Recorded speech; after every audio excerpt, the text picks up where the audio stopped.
Well, hi everybody, and welcome to another episode of the Godcast. My name is Father Alex Frost. I'm the host of the Godcast. I'm also the author of Our Daily Bread, From Argos to the Altar, my book about life in Burnley as a parish priest, and that's out now with Harper North. I'm also the vicar of St Matthew's Church in Burnley, and I'm really looking forward to this interview now, and I hope you are too, with Chine McDonald. Chine has a resume like no other. She is involved in so many things: the Theos think tank, Christian Aid, Greenbelt. She's an author, she's a broadcaster. So really interesting interview ahead for us, hopefully. I do hope you enjoy it. If you do, you could do me a great big favor by subscribing, by hitting the button in the right hand corner. But for now, I really do hope you enjoy this interview with Chine McDonald. Well, I'm delighted to say that Chine McDonald is joining us on the Godcast today. Chine, it's lovely to see you. How are you? I'm good. I'm a little bit frazzled, but I'm good, and I'm glad that you've invited me on. Like I said when we discussed, I thought you'd never ask. Do you think being frazzled is kind of a normal state of life for many people at the moment? Because a lot of people I ask, they tend to say the same thing. Yeah, I'm okay, but I'm feeling a bit worn out. Do you think that's true? Oh, I mean, everyone I know is. I think there's something about the pace of life, the fact that you can't switch off ever, or you have to put in some real boundaries in place in order to be able to switch off. There's just so much going on, and I think there's something in these years post pandemic that has just made uh, work seep into life even more than it did before. So yeah, everyone I know is frazzled. I've got two young kids as well as the things that I'm trying to do in the world. So yeah, there's a lot. Do you think that is something about society? I mean, this wasn't on my question list, but it's an interesting one, isn't it? Because our phones are always on, our email box is usually always open. It seems to become increasingly difficult, and even someone like myself, where very much plan my own diary. I seem to take calls when I perhaps shouldn't do, or if I'm on my day off, I'll respond to something. Do you think that says something about society, Chinny? Yeah, interestingly, we're doing some work at Theos at the moment about productivity. And for me, there's something in that about the endless drive to do more and more and more and fit more and more in. Even when we talk about quiet time or rest or meditation, it's like another thing that you tick off your to-do list. And as a Christian, I think that there is something good about imposing limits, because thinking that we can do it all without stopping is almost like believing that we are gods ourselves, that we can keep on striving for more and more and more. And I just don't think it is good for us. I don't think it's good for me. I don't think it's good for us as a society. Um, and I don't think it can continue at this pace for many more years to come. Well, it leads to another question then. I worked in the retail world for 20 years for Argos, where key performance indicators were my daily recipe for success or failure, as the case may be. Do you think the church is looking to a world of KPIs? And if so, do you think that's the right way? I think I think in many ways, churches, big churches in particular, are run like businesses. They have strategic plans for 3 to 5 years, and in those you've got the KPIs, you've got the metrics, you've got the things that you have committed to doing and that you measure yourselves against. Now, there's a part of me that doesn't want to completely say that those are all bad, because I think it's good to have a plan, right? And also to bring people with you and for you to be clear on what you're doing. But when it becomes for the sake of ticking off this KPI and having said that you've achieved something, then I'm not sure that that's as valuable as it may seem. And also, I think life now is just so much more changing, uh, quickly changing. So you might have an idea of what you want to do in the next 5 years, and how many things that you want to achieve. But life comes at you fast, as the kids say. Like things change, society changes, the world changes, and actually you've got to throw those plans away. So we're not in control. We can try to put a bit of kind of guidance in, but I think we need to be flexible. Now I'm speaking to myself as well as like I'm speaking to myself too, because I like to be in control of things quite a lot. Yeah. Well, we better. I'll ask some proper questions now because they weren't on the list, but I think they were they're worthy of a discussion. Your resume, your curriculum vitae, Chine, is so extensive. It's like it was a bit like going into a sweet shop and like, well, where shall I start first?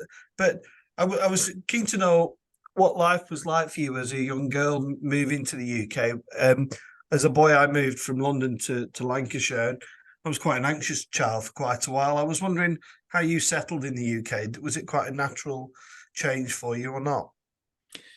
I think when I moved from, so I was born in Lagos, in Nigeria, and moved to the UK when I was 4 with my parents and my 2 younger sisters. So I'm the eldest of 4, 3, and 1. I think we were, and part of me now thinks, why did my parents do that? They left their community, everything that they knew, a place in which there were so many people around to help, to moving to Southeast London. And I guess I was still pretty young when I moved, so the transition wasn't as huge as it could have been if I was a bit older. But I definitely remember being realizing that we were suddenly in a place where we were other or different. Southeast London in the 80s was not the most diverse of places, definitely not as diverse as it is now. And I remember when I was 5, realizing that I wasn't white, like all my friends were, and that I didn't look like any Disney princesses that I watched. I didn't look like anyone that I saw on TV and I remember feeling really disappointed. Did you notice any difference within the Black community of your difference of coming from another place, from Nigeria, or was that community welcoming and encouraging, or did you even feel the difference there?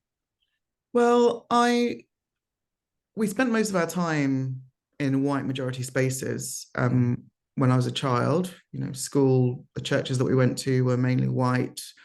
But we did have friends and family who moved from Nigeria or would come and visit from America or Nigeria. I remember feeling at home with them at home, but also if they were from Nigeria and lived in Nigeria, like I was not actually Nigerian. Like they would kind of joke about, well, you're not Nigerian, you're British, because I spoke like this or I hadn't grown up in that context. So that feeling of being both not at home in either place really was difficult. But I think the times in my life kind of much later on when I felt most like I could exhale have been in Black majority spaces, in churches, for example. And I think I kind of got used to being the only Black face in most places in school. But it was when I went to university, I went to Cambridge, and that was once I arrived there, I was like, oh no, I'm really not English, or I'm really not British, or I'm being made to feel like I am in some way different. And were you living an active faith as a teenage girl? Were your family religious, and if so, was it an enjoyable time of your life, or was it a bit of a bind and a grind having to go to church? Oh, I love church. um, I love church. I loved. I was a goody two shoes Christian child. I had my youth Bible with my highlighters and stickers and all those things. Went to youth group. Loved worship. So this is when I realized I was a really strange child. I used to, when I was about 8, I used to sit by myself with the orange Songs and Hymns of Fellowship book and literally sing from the try and sing from the beginning to the end. bind us together, Lord, I think was one of my favorites. So yeah, I was a bit odd. And I was very, very Christian. But probably when I went to university and I studied theology, that was when it became kind of uncomfortable for me as I kind of looked back on my own Christian upbringing and formation. I guess I hadn't really had, had quite a simplistic faith up to that point, hadn't really been challenged in terms of, I guess, the diversity of theology, historical Jesus, science and theology, kind of explored that, neuroscience, all those things, which kind of blew my mind, but also made me quite uncomfortable and a bit anxious. I thought I was going to lose my faith. So my response was to go to 3 churches on a Sunday rather than go and leave. You are a bit strange, Chine. Yeah. What was can you remember what it was at uni that kind of really started to grind your gears and make you slightly uncomfortable and shift from this simplistic faith that you described? Yeah, it was when we arrived. It felt like to me, this probably wasn't true. It felt like in the first term, as we looked at kind of Christianity in the first century and the synoptic gospels, or kind of the differences between the gospel accounts, it's like having an out of body experience where you're like, oh, like this doesn't necessarily all add up or match up in a simplistic way that I kind of understood it to previously. I don't think that the Bible fell down from the sky and from the words of and the mouth of God. So what does that mean for me? So it's the kind of the historical accounts and the differences, but also one particular module was the psychology of charismatic worship, right? And this is, I guess, for those who aren't familiar, it's kind of happy, clappy, modern music, lots of emotion. And that had been my church experience, and that I'd been in worship teams, but it was looking at that from a kind of psychological perspective, the idea of collective religious experience, hysteria, all the things that are done to kind of create these environments. So it meant that when I was back in my church context, I was just kind of a bit cynical. Then I realized that God is, I actually do believe, I was like, I do believe God exists. And I can write you an essay that says God doesn't. I can write you an essay that says God does. But my personal experience of God is that God is there. And if God is there, then God is able to withstand doubt and grayness and uncertainty and work through fallen human beings who kind of write down these kind of biblical accounts. So I guess kind of in the years afterwards, I kind of rebuilt that faith to something that I think is much more robust. And there's probably nothing anyone could say to me that would make me think, oh, do you know what? Maybe God doesn't exist, because I've kind of worked through a lot of the questions. Yeah, I was interviewed a former a bishop recently. And we were talking about, wouldn't it be great if we just had that simplistic faith? Maybe Christianity would evolve in a much easier way. But once you open that can of worms, it's very difficult to close it, isn't it? And it extends into every area of theology. And of course, there's a couple of questions I want to ask you. One around in your role in working with Theos is how the church is now seen in the wider context of the UK and across Western Europe. Against how it might sit in places of Africa. Some places are more conservative or more liberal, but particularly this country, I'm interested to know your thoughts, Chine, about where the church is at the moment. I can't help thinking that we're almost beyond the fringes of society at the moment in many ways, because we're just disconnected with other things, with other arguments, such as the living in love and faith struggles within the Church of England at the moment. Probably a long convoluted question, but you probably get that. Yeah, I think, I guess the first thing, I always forget to say this, but in local communities, churches are often the ones that are doing stuff in their local communities. They're inviting people in, they're kind of doing Christingles, they're doing food banks, they're doing all this great stuff. And there was some research by King's College London a few months ago that talked about kind of decline in belief in God in the UK. But there was one question that kind of bucked the trend. And I think they were asking people whether they trust their local faith communities. And that question was the only one where there had been like a positive upturn since 2019. And I think probably that's COVID that did that, or people seeing that their churches are doing stuff. Now, however, does that mean that people want to be associated with the church or affiliated or go to church themselves? The census figures would show that, you know, we're at 47% of Christians in the UK, which is the lowest it's been. Now, there's all sorts of things that you can read into that. One is there are fewer people who just tick the Christian box because they're British, because it's not necessarily kind of socially advantageous or something that we kind of learn about. There are fewer of those, but there's been a massive kind of reduction, and loads of people who are saying that they are of no religion. Those people are asking questions about God. They might believe in a higher power, that there is something kind of there is something more, but for some reason the church isn't the answer for them, because they're probably seeing the church as irrelevant. There's a kind of national narrative, I think, in the media about the church being kind of old-fashioned, anti-intellectual, backwards, and prejudice. And that's what a lot of people see, racist as well, patriarchal, all the things that young people just kind of a complete turn off. That's the situation that we're in. But I think it's also, there's some things that are exciting about it. I love a challenge, because people don't necessarily have the baggage that they did, my generation or my parents' generation, who were kind of forced to go to church. They don't have necessarily the baggage. So I think we're free to tell a different story, which is what we try to do at Theos. I think there's some really interesting stuff there that you're talking about, and stuff that I can relate to in my own context. Particularly what you just said there was, you know, we are seeing in our context new people coming to our church who just don't have the baggage. So if you said to them, "What's your tradition?" that they would probably say, "I've got absolutely no idea." With that comes kind of an immaturity about a theology, but I think that's fine.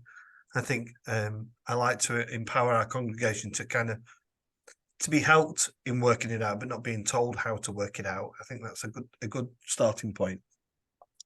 I also would like to know what you think, whether you think it's important to have a church to be a Christian. In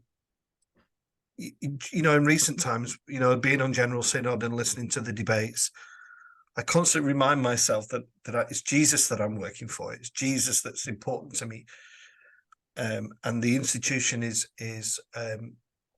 important, but it's not my driving force at the moment. I'm just wondering what your thoughts are.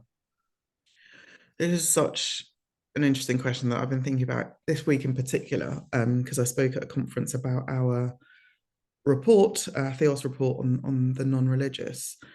And someone asked me, okay, but of the people who tick the Christian box, how many of those are actually going to church? Because clearly it's not all of them.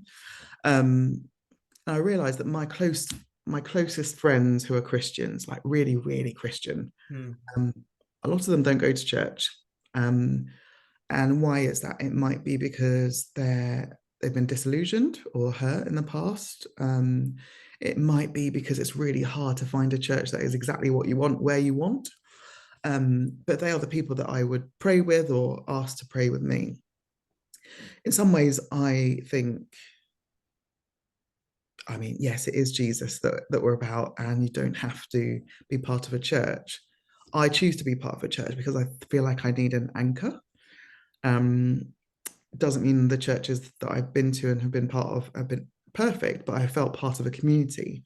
I think there's something about the Christian faith that is about being an embodied member of the community, and to go through all that life throws at us as individuals and as a community with other people. And I think that it's really hard to do that when you're kind of floating on the edges or just engaging on social media or WhatsApp, I think it's important that we kind of touch each other and hug each other and just walk through life in all its mess with each other. Yeah. I just, I kind of think, some people, when there's a bit of a disaster going on, whether it's in the Holy Land, whether it's in Ukraine, whether it's in the Church of England, people often say, well, where's God in all this? And in the context of church, I think I take solace that the church is in control. That God is in control of the church. And if the church self combust, then God will still be in that, and God will kind of rebuild it as something else. Where do you see the Church of England at this moment in time, Chine?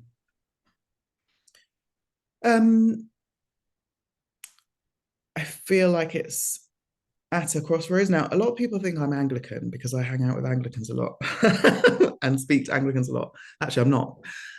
So as a kind of slightly outside perspective, looking at the Church of England, there is so much opportunity and so much good stuff going on. I think about the work on reparations and racial justice stuff. I think is a really exciting time. The Church of England still has a lot of power to make change and to be prophetic into what's happening in society, and that's kind of the political stage as well as the societal. We still hold that place. Now, some people think that we shouldn't, but I think while we've still got it, I think it's important that we use it in a way that presents challenge to the things that we think are not of God. The LLF stuff has been, watching from the outside, it's really confusing. It looks like it's just an internal squabble with lots of different factions that believe different things, who are fighting about something that the rest of the world, well, the rest of the UK has just kind of moved past and moved beyond. So by constantly having these conversations, kind of reinforces the ideas that we are kind of the past rather than of the future. So, I mean, it's an interesting time, and a dangerous time, I guess, for the Church of England in terms of its future, and what comes next. But like you say, part of me is just like, but does it matter? Like, no, I'm not going to say that. God is still the God of the church. So whatever happens, happens. Okay, well, talking about God, it would be remiss of me if we didn't mention your book, that is, which I must say, congratulations, Ginny, because it's been shortlisted, hasn't it, for the Michael Ramsey Prize for theological writing. That must be a real joy for you, and kind of something exciting to participate in and go through. Just tell people a bit about the book who haven't yet discovered it, and your thoughts behind writing it. The book, of course, is called God Is Not a White Man. Tell us a bit about it. Yeah, so one of the things is the full title of the book is God Is Not a White Man and Other Revelations. And basically the book starts with me having this revelation as a young Black woman, not that young actually, when I was in my 20s, the sudden realization that God is not white. And that's despite me kind of every time I pray or imagine God or imagine Jesus, I would picture a white person, because I've grown up in this context in which every image that we see is of God being white. I think some people fall into the trap of thinking, well, Chinese people see God as Chinese and Black people see God as Black. Yes, there's different depictions, but the predominant image of God is white. It's not just about images, though. Like, images aren't the point that I'm trying to make. The point is that those images are white because there is white supremacy in the church and in wider society. And there is patriarchy in the church and wider society. And it's those things that lead to those images, rather than the images being the point themselves. So move from that kind of revelation, exploring those images, towards thinking about how that white supremacy and patriarchy show up in lots of different areas of society. So the church, yes, but also thinking about international developments, or I write about my own marriage to a white man, and kind of and what that says. Also education, and all the kind of revelations I have about what it is to be Black and a woman in a world that is made for whiteness and maleness. I can see why it raises so many issues and questions. You know, I was talking to Luke Lorna recently about about class issues, and I think this buys into a similar kind of narrative. You know, what is God? I suppose. Do you face the challenge, if God is not a white man, then what is God? What tell us how you explore that, Chine, in the book. Well, it's amazing. Like a lot of the learning that I have had on this subject has come since the book came out in conversations with other people. I think I get a lot of emails, unfriendly, unkind emails from people who make some assumptions from the title of my book that what I'm saying is God is a white woman, a Black woman. I'm not saying that. I'm just saying that God isn't a white man. I think that God is God. And yes, Jesus was a man who lived in first century Palestine, was probably brown. I don't think Jesus was an Afro-Caribbean man. But then, like you say, it's the question, what is God then? And I think what I found really helpful is thinking of God not as human at all. So I spoke at a primary school a couple of years ago, and I asked them, "Oh, what do you think God looks like?" And I expected them to say Father Christmas, or an old white man. And they said things like, "I think God looks like a ball of energy. I think God looks like a yin yang sign. I think God looks like a ghost with glasses." Like that, because they hadn't had the baggage of growing up in church, they were able to conceive of God as something other than a man. And so I'm trying to think of God more like that, like more like other things, more like the non-human or even the non-physical. And I think there's also there is a beauty in people throughout the ages having represented Jesus as within the cultural context in which they're in, because I think that's how it says something about the incarnation. The whole point of God becoming human was God becoming like us. So artistically, I think it's beautiful to represent God that way, but I don't think that God is Nigerian. Like me. Yeah, it's such a fascinating question. I've been fortunate to visit the Holy Land a couple of times, and there's times where you just look at things and you think, oh, this is God. This is God's presence, and to actually define it as anything specific is closing down the opportunity to experience what else it could be, what else it might look like, or whatever it might feel like. And I really felt that very much going to the Holy Land. It was transformative in that regard, about my own thinking about what God is and what God might be. Chine, I've really enjoyed chatting to you. I've still got some questions I want to ask, because I only get to speak to my guests once, really. But you are also you're also involved with Greenbelt now. I'm very sorry, I've never been to Greenbelt. I do want to go, and I'm sorry that I haven't made it. But that must be a real pleasure to be involved in Greenbelt. First of all, if you could just tell people a bit about Greenbelt and then about your own engagement with it, please. Yeah, Greenbelt is a faith, arts, and justice festival with a Christian ethos. We just celebrated our 50th festival this year, so it's been going for a long time.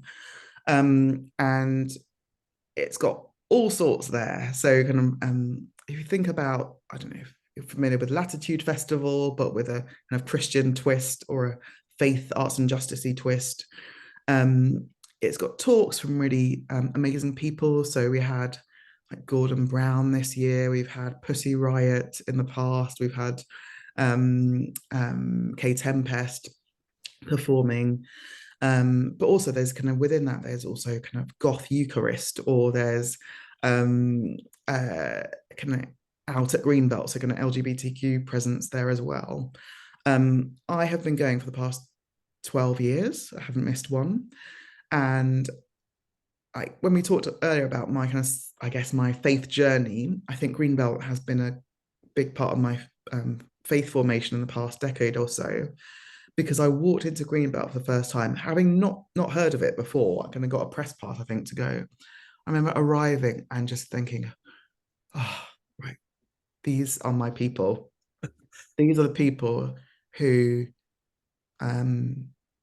love God, want to make a difference in the world, but know that there aren't simplistic, easy answers, that there is a lot of grey. And it's kind of this open, inclusive space for us to question, for us to kind of feel the presence of God, but in a creative and artistic ways. I love it. Yeah. Well, you've definitely sold it. I mean, it sounds fabulous. And so your involvement with it now is what do you help arrange guests and just events within the festival itself, and also tell us about this next year. I guess you're working on that really hard already. Yeah, so I'm vice chair, so I'm one of the trustees, and the team are the people that do the really hard work. An absolutely amazing, excellent team at Greenbelt. But yeah, I'm a trustee, so we kind of look at the strategy, get involved in different aspects of it. So thinking about the programming, but also the direction, the fundraising, looking at the accounts, the safeguarding, all of these really important things that lots of that it takes a huge amount of work. But yeah, over the years I've been involved in the talks streams. I've done a lot of kind of talks and hosting panels myself. Yeah, so kind of involved at the kind of strategic level now. Yeah, and tickets available, I guess, already. Yes, tickets are Yeah, available. We started something interesting in terms of our ticketing this year, where you can, recognizing there's a cost of living crisis, but also the cost of putting on a festival has gone up. We've got kind of 3 tiers of festival tickets. So you can have a supported ticket, which is a cheaper ticket if you can't necessarily afford the full amount, a normal ticket, but also a supporter ticket. So the really generous Greenbelt community who are able to afford more can pay more on the behalf of someone else, which has that's been fabulous. amazing. That's a great idea. Love Yeah. that. Yeah. And finally, you're a broadcaster. We see you on the radio. We listen to you on the radio frequently. Is that an aspect of your life and ministry that you enjoy very much? Yeah, doing Thought for the Day on Radio 4 is one of my favorite things to do, because for me, my calling, I think, is to be at that intersection between Christianity and the mainstream. So I love the fact that I get to speak on the basic kind of new radio news program, Today program, and interject this 3 minutes of reflection from my faith tradition on what's happening in the world. Now that also speaks into my kind of my training as a journalist, being able to communicate lots of information, often complex theological ideas, into 3 minutes, and I get to read it, so I don't have to do it off the cuff. Yeah. but doing it live as well, you get to meet some interesting people there. So yeah, I love radio.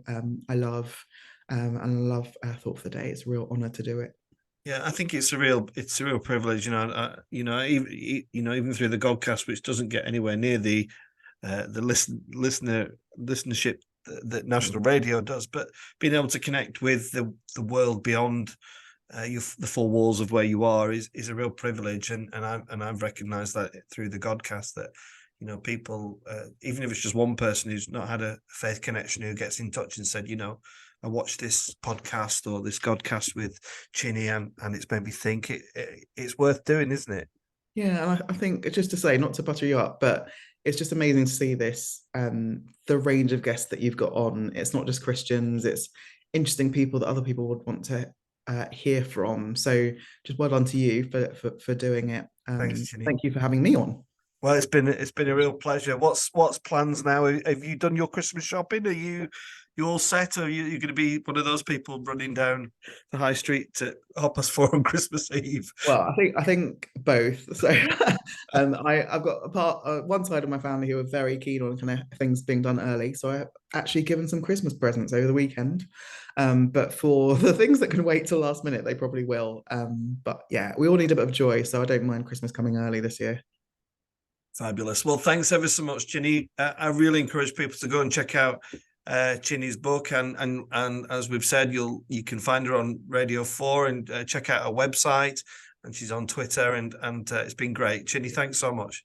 Thanks so much.